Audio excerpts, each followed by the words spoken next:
O Zero mandou aqui. Salve, salve, salve, salve, turma boa. Ciro, como posicionar o país nessa nova corrida armamentista sem depender de outros países desenvolvidos? Não devíamos começar a investir em fábricas nacionais de drones, motores e mísseis de cruzeiro, ao invés de prótese peniana e churrasco? Chama o Litro pro Ciro Games. Não sei o que é esse aí, não. Acho que é o Lito que ele quis dizer, porque ele tá falando de avião, de drone. Não, toda razão. A pergunta é tão inteligente que já traz a semente da resposta. Está aqui no livro os 4 complexos industriais exemplares que o Brasil pode começar por aquele caminho. Porque já Você fala que tem competitividade, né? Que consegue. Já tem alguma maturidade tecnológica. Por exemplo, um dos 4 é o complexo industrial da defesa. Então nós estamos gastando bilhões de dólares comprando artefatos militares no estrangeiro. Só para você ter uma ideia, hoje praticamente 100% do querosene de aviação dos aviões da FAB são importados dos Estados Unidos. Você imagina que pitoresco. Sim. Você então tem o insumo do seu avião, bombardeiro ou caça, etc., vem do estrangeiro. Aí se o estrangeiro disser o seguinte, opa, tapou a torneira, os aviões vão servir para pendurar paletó, amarrar jumento. Isso é tão óbvio, né, meu? Percebe? Assim, falar que o Brasil é deficitário em qualquer indústria é... Mas eu subi... Mas assim, essa daí nós já estamos gastando dinheiro, irmão. A Embraer está desenvolvendo, já pediu licenciamento de um carro aéreo.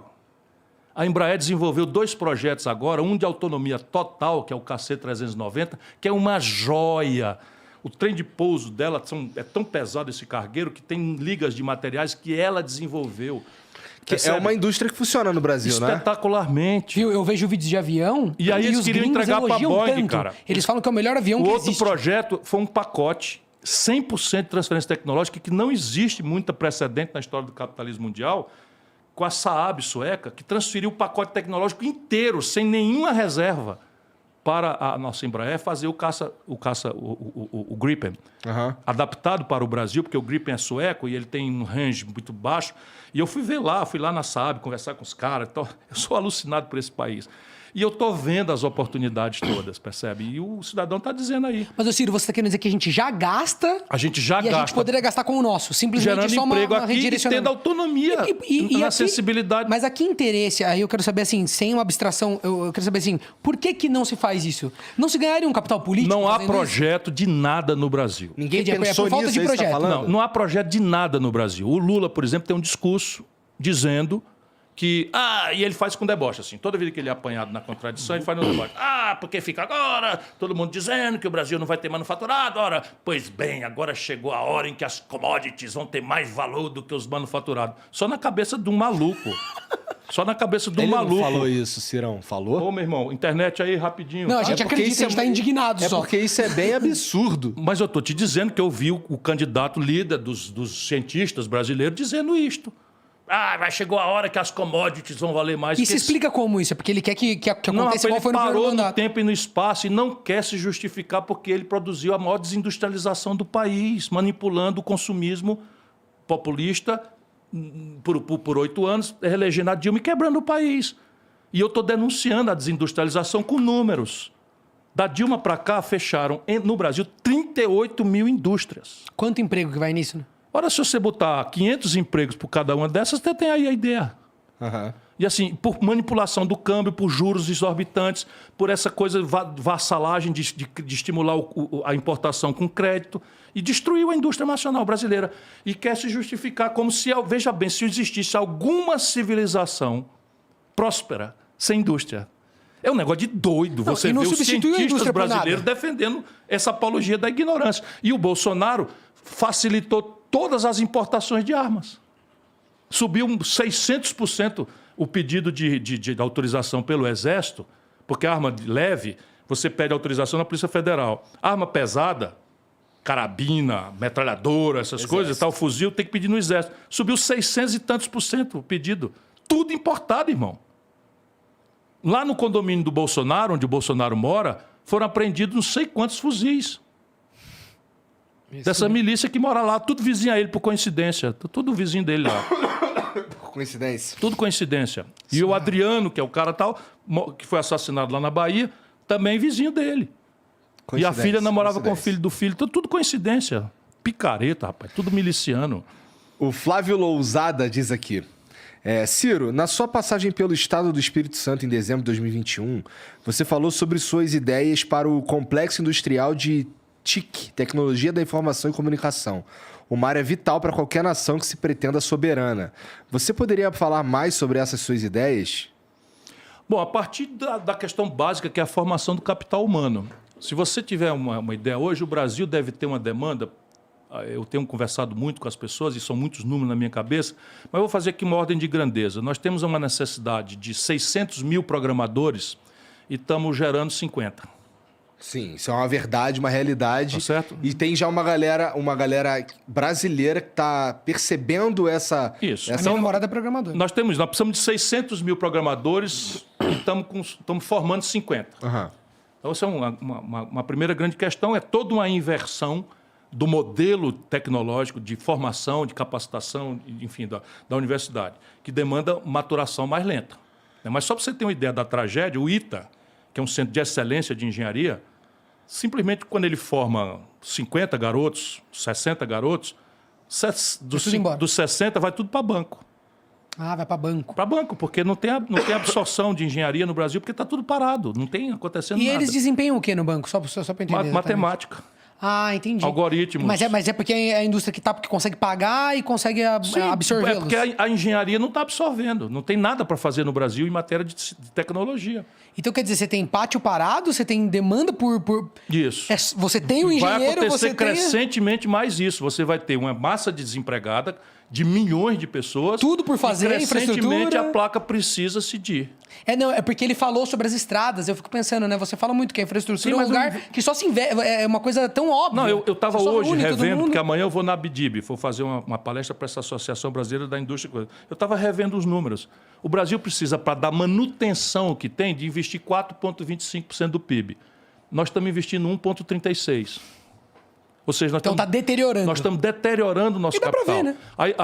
A infraestrutura no mundo representa até 180% do PIB, como no Japão, no Brasil é 36%.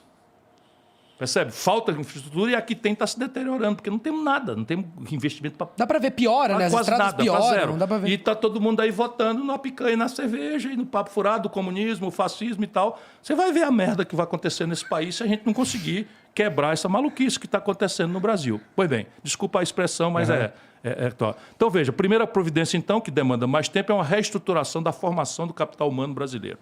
Aí alguns fast tracks, por exemplo, o fast track indiano, coreano, foi pegar garotos aqui, comprar bolsas nas grandes universidades do mundo, mandar com um contrato de volta para trazer aqui. Você financia essa jornada Sim, você manda o cara para lá para preparar e traz de volta. Vinculado que ele tem que voltar para trabalhar aqui. Mas você tem coisas, por exemplo, tem um polo de software em Recife, que você chegar ali e dar uma guaribada, não sei o que, tal, pode ganhar escala. Você tem o COP no Rio de Janeiro, que se der uma guaribada também pode. Tem várias coisas. Tem várias... Iniciativas de universidades muito fortes. Tem muita coisa que eu tenho na cabeça, tenho visitado. Você tem Campinas. Aqui na USP tem também. Campinas, ali tem muita coisa por ali e tal. Tem um grande acelerador de partículas e tal. Perdemos o Pinguelli Rosa agora, falando na COP. Enfim, eu queria até estar lá no lançamento do livro dele, um grande brasileiro que nós perdemos, que pensava essas coisas todas. Então, esse é o primeiro movimento. O outro movimento é uma questão de hardware mesmo. Onde é que nós vamos fazer? Então, você tem o seguinte: primeiro, preservar aquelas iniciativas que nós já começamos e que terão necessariamente dificuldades. Por exemplo, o CEITEC, que é lá no Rio Grande do Sul, é a única fábrica de processador abaixo da linha do Equador. A única. Caramba. Qual é o projeto do Bolsonaro? Fechar. E ela tem demanda por esse processo? Está faltando. A indústria automobilística está parando, porque não tem processadores no mundo. Cadeias produtivas está faltando. E você acha que a gente tem essa competitividade de conseguir engendrar e servir essa demanda? Tem os problemas de escala, tem os problemas de maturidade tecnológica. Mas, enfim, poderia virar atenção para isso e falar, vamos aproveitar que está faltando essa demanda. Você vai mapear, e a ideia é sempre a lei do menor esforço. A lei do menor esforço, porque nós temos que ter modéstia. Então, nós não seremos um grande fabricante de um chip brasileiro. Ser realista, né? Provavelmente, porque a Intel já ganhou escala e tal, e Aceleron e não sei o quê. Agora é muito improvável que a gente consiga... Se a gente quisesse, faria. Se eu meto ali 5 bilhões de dólares, eu desenvolvo. É investimento, né? Mas não é este, talvez, o caminho trade-off. mais... O trade-off é aquilo que pode... pela lei do menor esforço fazer. Então, eu cito como exemplo, não é exaustivo, mas o Complexo Industrial Militar, por exemplo, O Gripen é um avião tão inteligente, tecnologicamente tão sofisticado, que ele tem a melhor relação de atenção do piloto para manejar o avião versus o tático, que é manejar o inimigo. Então, a melhor relação de todos os caças do mundo é esse, porque ele é extremamente automatizado. Então ele pode prestar atenção no inimigo, E o capacete isso, né? é inteligente. Tá, olha só. Eles transferiram a tecnologia para produzir esse capacete no Rio Grande do Sul. Isso é microeletrônica. Daqui a pouco você passa isso para um celular brasileiro, percebe? A indústria... E assim que aconteceu, sabe como é que nasce a internet? Então, a indústria militar... Nasce ela com a tem indústria militar efeitos... americana, o DARPA, nos Estados Unidos, dinheiro público. Sabe como é que nasce o celular? Estatal americana também. Depois que eles dominam, difundem para iniciativa privada. Mesma coisa com a tecnologia para ver para ver como é que tá lá fora. Claro. Você sabe que eu li Sensoriamento remoto por satélite, tudo isso é desenvolvido estatalmente e depois é difundido. Tem um livro muito interessante que chama De Onde Vêm as Boas Ideias, que ele faz tipo uma pesquisa mesmo para tentar entender qual é que são esse solo onde as ideias disruptivas aparecem, né? Sempre cito ele, porque é interessante. Mas assim, isso começa no paradigma pedagógico da escola da criança. Claro. Então, no Brasil, de novo, é a tragédia brasileira. Como é que vai inovar se a gente não alfabetiza, né? Não é questão de alfabetizar, não. A questão é o paradigma pedagógico. Hoje, a nossa escola é uma escola do século XIX, fordista, que o bom aluno é o que consegue reter passivamente informação e reproduzi-la sob estresse, sem poder conversar com o colega e nem ler o livro. Isso é lixo puro. Como é que inova, né? Criando uma mentalidade assim. Não tem perigo. Não tem perigo. Então, o que você tem que fazer é mudar todo o paradigma pedagógico para ensinar a criançada a perguntar e associar informações que já existem universalizadas no Google e, ao associá-las, criar uma informação nova. Isso demanda um grande debate de reconversão da escola pública brasileira.